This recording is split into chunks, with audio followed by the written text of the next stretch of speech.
Sam Cooke was a man who could make heartbreak sound like velvet. His voice carried the softness of prayer and the ache of memory. Something honest and tender that audiences recognized instantly. But before Sam became a giant of American soul, long before You Send Me or A Change Is Gonna Come, there was a night in his life that never left him. A night he never mentioned in interviews, never wrote down in letters, never turned into a headline. A night that existed only in the silence between songs. It was the summer of 1956. Sam had just left the Soul Stirrers and was beginning his solo journey. He was talented and handsome, but he was still unproven. Moving through smoky lounges, radio studios, small venues, cafes, anywhere he could sing. Every show felt like a gamble. Every crowd felt like a test. One evening, Sam arrived in New Orleans, a town that never slept and never apologized for it. The streets glowed under street lamps, bars spilled laughter into the air, and the scent of gumbo and whiskey followed him as he made his way into a hotel called the Magnolia Arms. It wasn't fancy, but it was alive. The kind of old Southern hotel where the wallpaper had stories and the floorboards knew secrets. Sam checked in, dropped his suitcase in his room, and washed his face in the small porcelain sink. His ears buzzed with exhaustion. Touring wasn't glamorous. It was long nights, low pay, broken microphones, and suitcases that never fully unpacked. He sighed, loosened his tie, and leaned back on the bed. Just long enough for sleep to flirt with him. Then he heard it, a sound drifting through the hallway. A voice, not loud, not polished, but trembling, as if it belonged to someone who wasn't singing for an audience just to keep themselves from falling apart. Sam sat up slowly and listened harder. It was coming from the room next to his. A soft, aching melody hummed under the breath of a stranger. It was gentle and fragile, but soaked with hurt. The kind of sound that made Sam feel like someone had left a window open into their soul. He knocked lightly on the adjoining wall, not to stop the sound, but to let the singer know someone was listening. The voice stopped. Silence. Sam spoke through the wall. "Please don't stop." There was hesitation. Then a quiet voice replied, "I'm sorry, I didn't mean to bother you."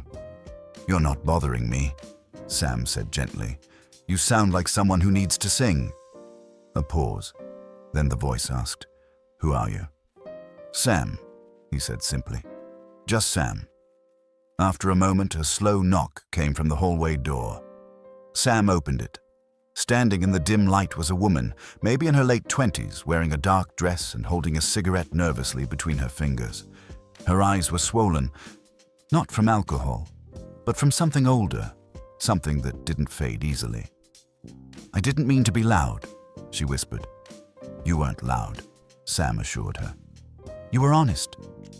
She studied him, uncertain whether to step inside. "Come in," Sam said softly. "If it makes you feel safer, you can leave the door open." The woman exhaled and stepped into the room. She sat on the edge of the bed, cigarette trembling between her fingers. "I'm June," she said. "I used to sing, not professionally, just enough for people to think I had a chance." "What happened?" Sam asked. June laughed once, a small, humorless sound. "Life, marriage, bills.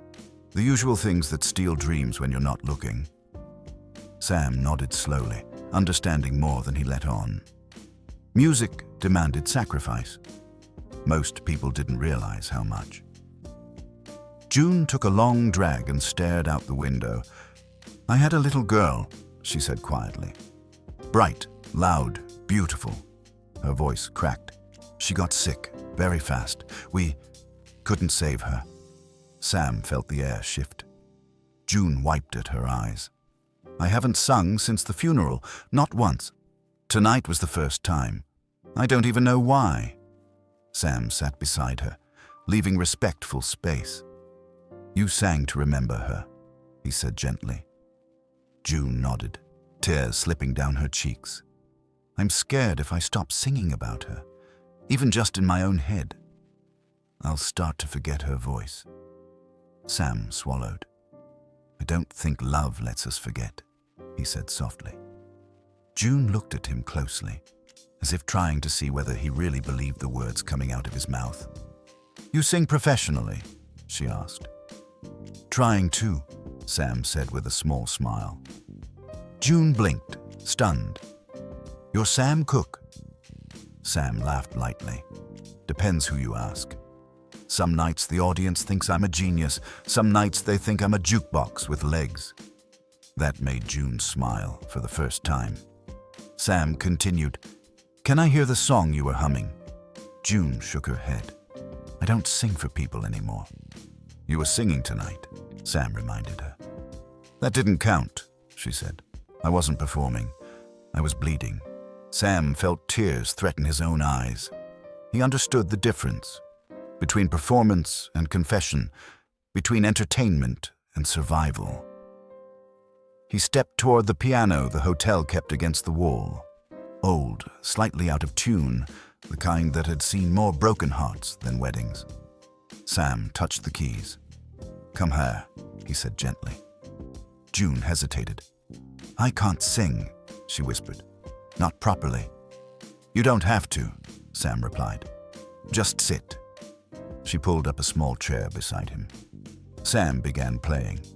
Slow, delicate, something like a lullaby carrying grief without apology. June listened with her eyes closed, her breathing syncing with the melody. Sam felt the weight in her chest lighten slightly with each chord.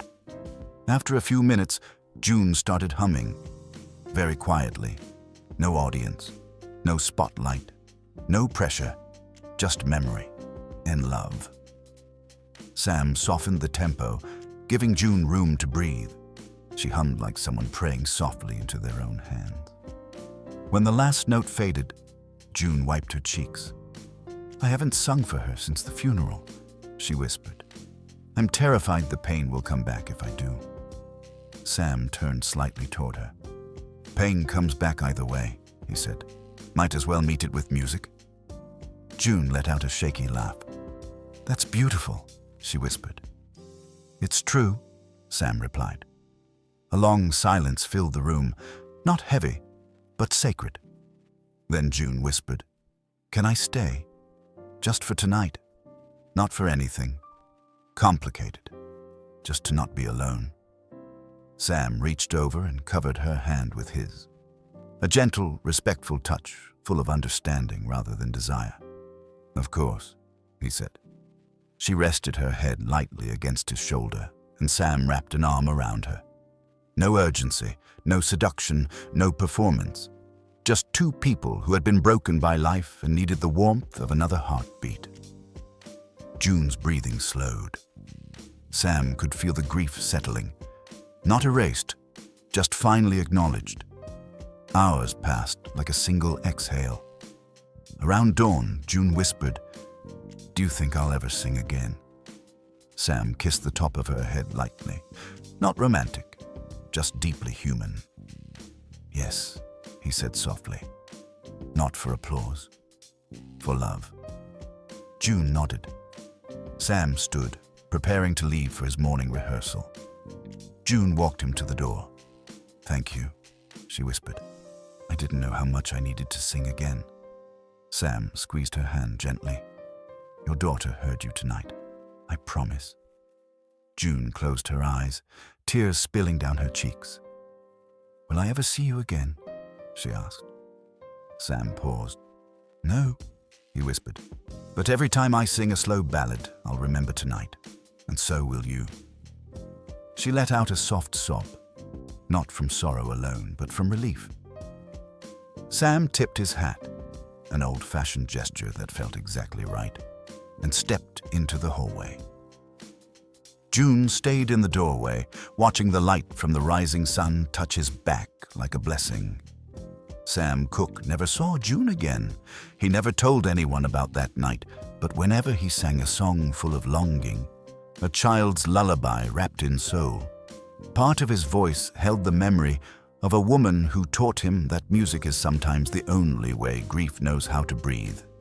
And somewhere in his career, hidden deep between famous melodies and stage lights, lay a song he only played for himself, a lullaby for a child he never met, and a woman whose pain became the quiet harmony inside his heart.